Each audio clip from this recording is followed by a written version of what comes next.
Hey guys, just jumping in real quick. I don't know if you saw my live stream from yesterday, but if you didn't, I was talking about being on the lead attorneys panel live stream from yesterday. So this is the clip from where I was. The conversation was about Omi and the Hellcat and what he was doing, his streaming services that were illegally rivaling Netflix. You could pay $15 a month and get access to pay-per-views and premium channels and all that stuff. And he got arrested. And so the conversation was about, just in general, what was he thinking? What didn't he know? What, his PR and all that stuff. And I was able to hop on the panel and talk for a little bit. So that's what we'll be getting into. All right, we got our man. I didn't read your book podcast in the house. How are you doing? How you doing? I go by Lutch, so that's my podcast there.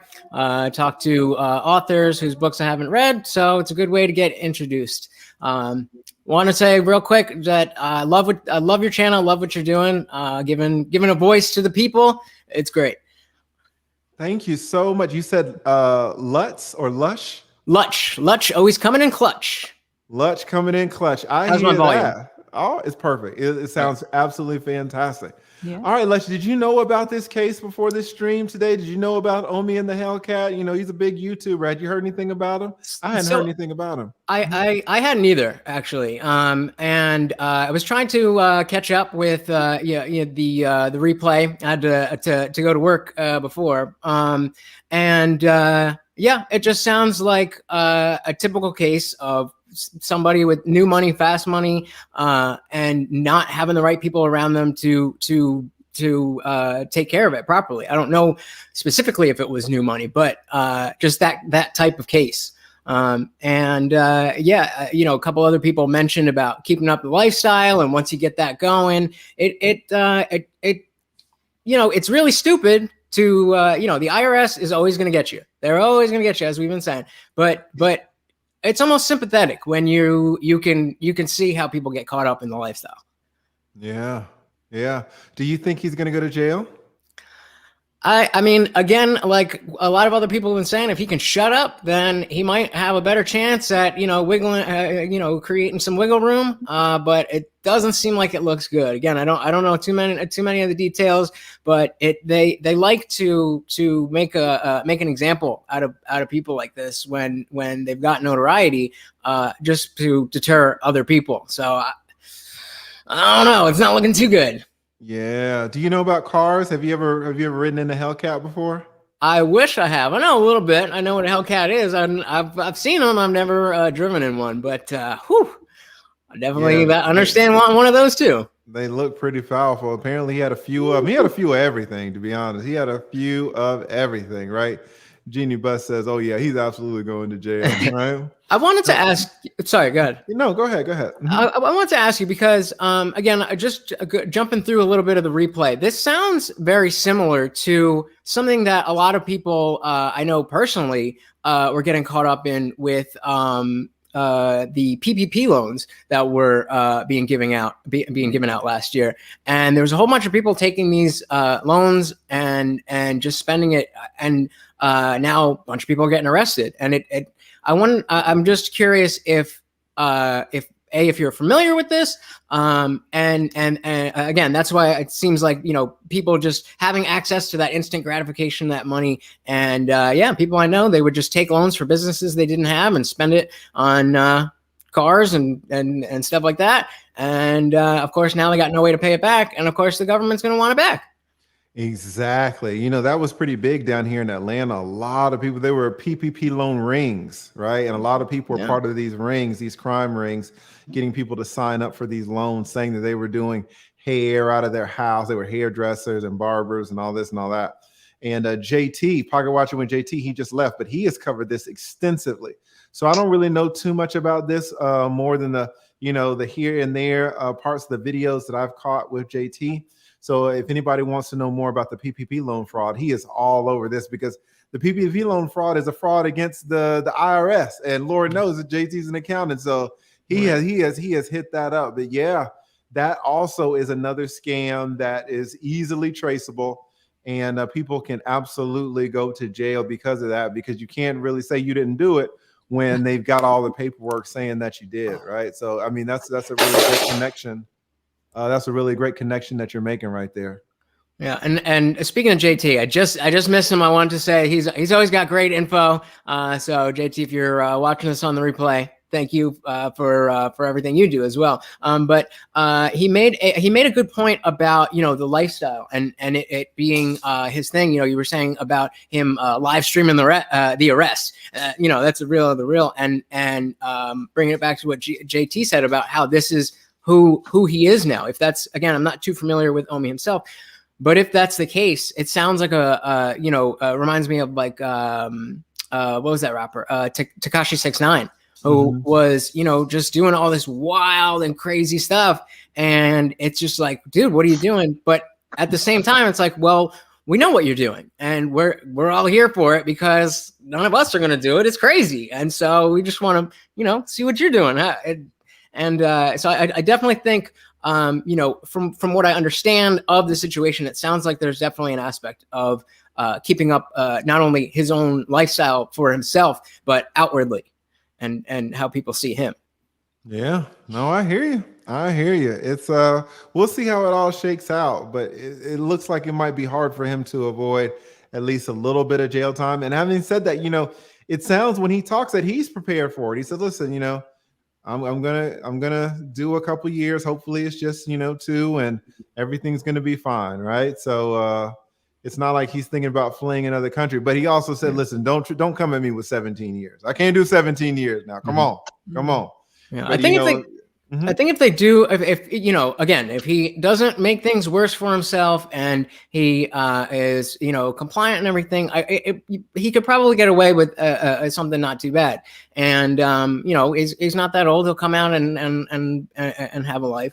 But you know, it's just you do the time, you got to pay you do the crime, you got to pay the time. And just one more question about something again that was mentioned earlier.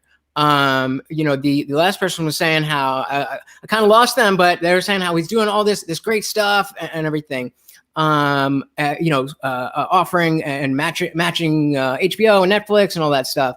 And obviously, again, it's illegal, it's wrong, and very obviously so. But going back to what we were talking about with Netflix, or excuse me, Napster and LimeWire in the early days of streaming, and where we are today with Spotify, the amount of people who actually benefit from there being that infrastructure definitely was built on the back of that absolutely illegal behavior that was the peer-to-peer sharing of Napster and LimeWire. So I wonder if they're, again, not being too familiar with the particulars of the situation, I wonder if there is anything in what he was doing that, while illegal, there might be some value in terms of, you know, accessibility and or anything like that. If there's, obviously it's illegal now, but is it something that, you know, maybe we want to integrate in some way?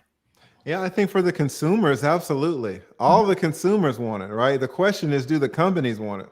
Can the companies make money off selling, you know, access to every single channel for $15? I'm not sure they can, right? That's the only thing. Well, can they afford not to, is what I would say. If you know, because he's not going to be the only one. The technology is out there, and once you can do it, you can do it.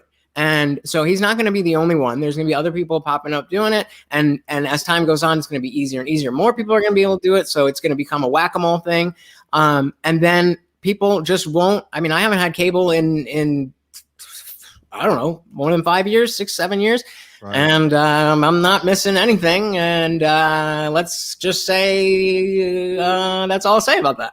And there's so, you know, it's not that, you know, the cable companies are putting me in a position of, you know, either you pay us or you don't watch this. That's a false dichotomy. That's just not what it is.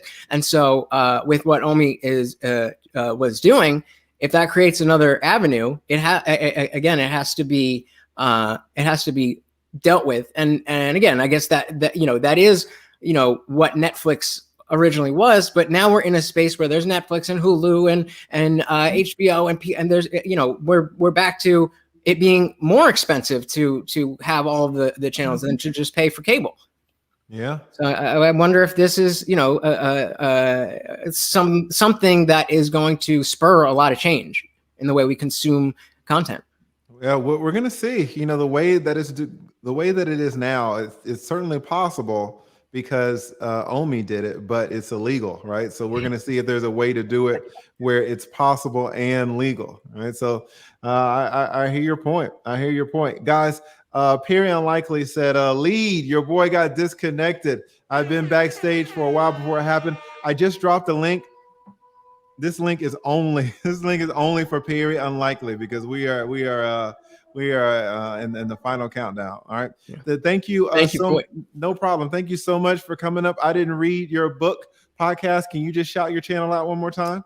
Yes, that's I Didn't Read Your Book podcast. I'm also on socials at IDRYB Lutch. That's IDRYB LUTCH. I interview authors of their books who I have not read, just like you wouldn't have read their book.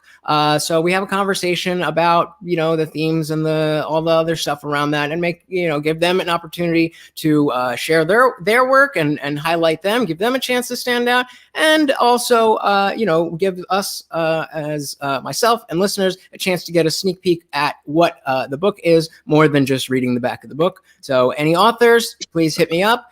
TLA, thank you so much again for allowing me on your platform. I'm so glad I was able to make it in time. It's great what you're doing, not just for us little YouTubers like us, but having this information. If I had some more time, I'd love to talk to you about the money stuff with YouTube, and I've watched some of your old stuff, and it's gold. I've been burned before by paying for consultation, so I'm still watching and judging you pretty hard, but you're the real deal, man. Yeah, guys, listen, the consultations are expensive. So if you guys don't want to do the consultations, I totally get that. Just join the Patreon. We got over 100 people over there. The Patreon is much more affordable, and we do masterminds and Q&As every week. All right. So thank you so much for coming up here, Lutch. Really appreciate that. Take care. All right. No problem. Thank you.